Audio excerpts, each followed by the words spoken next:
날마다 행복한 묵상. 오늘 로마서 5번째. 하나님 말씀은 로마서 2장 1절에서 11절까지의 말씀입니다. 판단하는 자입니다. 그러므로 남을 판단하는 사람아, 누구를 막론하고 내가 핑계하지 못할 것은 남을 판단하는 것으로 내가 너를 정죄함이니 판단하는 내가 같은 일을 행함이니라. 이런 일을 행하는 자에게 하나님의 심판이 진리대로 되는 줄 우리가 아노라. 이런 일을 행하는 자를 판단하고도 같은 일을 행하는 사람아, 내가 하나님의 심판을 피할 줄로 생각하느냐. 혹 내가 하나님의 인자하심이 너를 인도하여 회개하게 하심을 알지 못하여 그의 인자하심과 용납하심과 길이 참으심이 풍성함을 멸시하느냐. 다만 내 고집과 회개하지 아니한 마음을 따라 진노의 날 곧 하나님의 의로우신 심판이 나타나는 그날에 임할 진노를 내게 쌓는도다.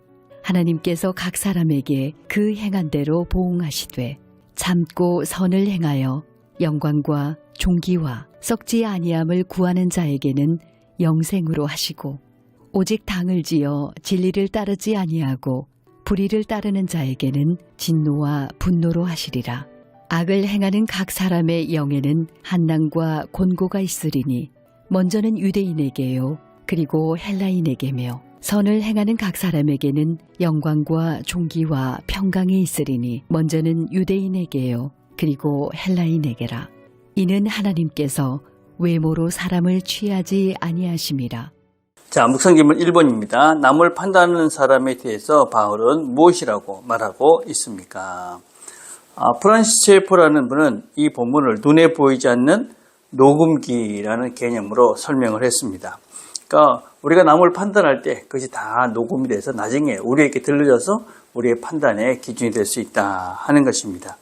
내가 다른 사람들을 판단하기에 우리는 남도 나를, 그리고 하나님도 나를 판단하신다, 그렇게 생각할 수밖에 없습니다.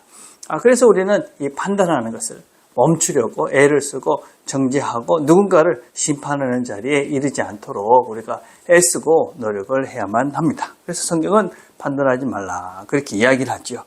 그런데 우리는 판단을 하지 마라, 그래서 무조건 모든 것을 그냥 넘어가는 것이냐? 그렇지는 않습니다. 우리는 판단과 정죄는 피해도 바른 권면은 우리가 해야만 하는 것이죠. 그럼 바른 권면과 어떤 우리의 판단의 어떤 차이가 무엇이냐? 무엇보다도 바른 권면은 미움이나 증오가 없는 것입니다. 저 사람 미워하거나 또 저 사람 참 이런 마음이 없는 것이죠. 그래서 미움과 증오가 없지 이야기하는 것이죠. 두 번째는 무엇보다도 그 사람이 정말 잘 되기를 바라는 사랑하는 마음이 있는 것입니다. 그런 마음을 가지고 그 사람에게 좋은 말을 하는 것, 이것이 이제 판단하는 것이 아니고 좋은 사랑의 권면이다 라고 할 수 있습니다. 세 번째는 무엇보다도 그 사람을 여전히 존중하는 것이다 라고 할 수가 있습니다. 그래서 그 사람을 존중하는 마음으로 겸손하게 그 사람이 정말 잘 되고자 하는 마음으로 미움과 증오가 없이 그 사람에게 사랑의 권면을 하는 것은 필요합니다. 그렇지만 그 사람을 정죄하고 판단하고, 그래서 내가 하나님의 자리에 이르는 것은 극히 우리가 절제하고 삼가야 된다. 바울은 그렇게 권면을 하고 있습니다. 자, 2번입니다. 나는 판단을 받을 것이 없다고 생각하는 사람이 있다면 이 사람은 어떤 착각을 하고 있는 것입니까? 우리가 늘 신앙생활을 하면서 조심해야 될 것은 도덕적 율법주의라고 할 수 있습니다. 내가 이런 죄를 안 졌기 때문에 내가 안 짓는 죄를 짓는 누군가에 대해서 너는 왜 그런 죄를 짓느냐? 나는 그렇지 않다. 이렇게 생각하는 것이죠. 나는 이런 죄를 안 짓는다. 그렇지만 우리는 다른 죄는 또 짓죠. 내가 이런 죄를 안 짓지만 다른 죄를 짓기 때문에 너나 나나 다 하나님 앞에서 똑같은 죄인이다. 그래서 우리가 또 다른 사람이 나를 판단하면 나도 정죄받고 판단받을 수밖에 없는 존재다 라는 우리의 존재에 대한 바른 인식이 있을 때 우리가 다른 사람을 쉽게 판단하거나 정죄하지 않는, 그래서 우리가 감히 하나님의 자리에 앉는 그런 어리석은 교만함은 저지르지 않을 수 있다. 자, 3번입니다. 로마서 2장 11절에서 하나님의 심판에 대해서 무엇을 알 수 있습니까? 2장 11절에 보니까 이는 하나님께서 외모로 사람을 취하지 아니하십니다. 하나님은 외적으로 드러나는 것들, 그리고 그가 가지고 있는 외적인 것들 때문에 심판, 판단, 하나님의 판단이 달라지지 않는다. 하나님 앞에서 모든 사람은 다 동등하다. 그 말씀입니다. 그래서 그 사람의 출신이나 재력이나 능력이나 남자나 여자나 종이나 주인이나 이 모든 것들이 하나님 앞에서는 다 평등하다. 그것입니다. 그래서 하나님께서는 2장 6절과 7절에 보니까 하나님께서 각 사람에게 그 행한 대로 보응하시되 참고 선을 행하여 영광과 존귀와 썩지 아니함을 구하는 자에게는 영생으로 하시고.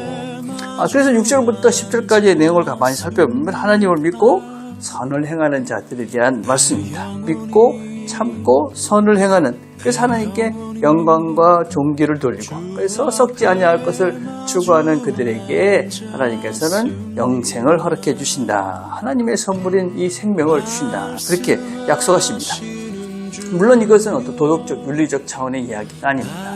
믿고 하나님을 믿는 사람들이 믿기 때문에 하나님이 원하시는 그 선한 삶을 살아가는 실제에 대한 이야기다라고 할 수가 있습니다. 그러므로 우리가 어떤 외적인 것에 대해서 신경을 쓸 필요가 없다 하는 것입니다. 우리가 하나님을 믿는 진실된 마음을 가지고 하나님을 위해서 우리가 하나님의 영광과 썩지 않을 것을 추구하는 그런 삶들은 하나님께서 영생을 어떤 사람이든지 똑같이 그런 믿음으로 참고 견디며 사는 그런 사람들은 하나님께서 영생을 선물로 주신다 하는 것입니다. 그래서 하나님께서 우리를 인자하심으로 나를 구원해 주신 그 하나님의 풍성하신 그 은혜, 그것을 내가 기억하고 나도 그 은혜를 나누며 산다.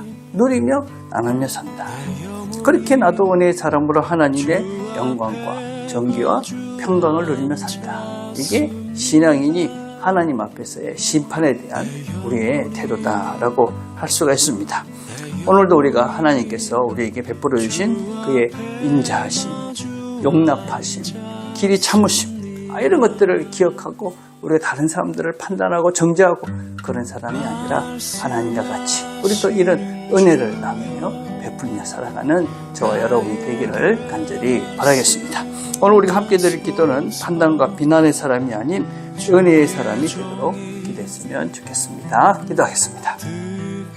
하나님 감사합니다. 오늘도 함께 말씀을 들었습니다. 들은 말씀을 잘 기억하고 주께서 우리를 판단하는 것이 아니라 인자로 사랑으로 은혜로 우리와 함께 하시며 이끌어 가시는 것을 기억하고 우리도 다른 사람들을 판단하며 정죄하는 자리에 있지 않고 하나님의 교만한 자리에 있는 것이 아니라 하나님의 은혜의 자리에 함께함으로 모두에게 우리가 만나는 사람들이 하나님의 은혜를 나누어가는 이 하루가 되도록 은혜를 베풀어 주시옵소서.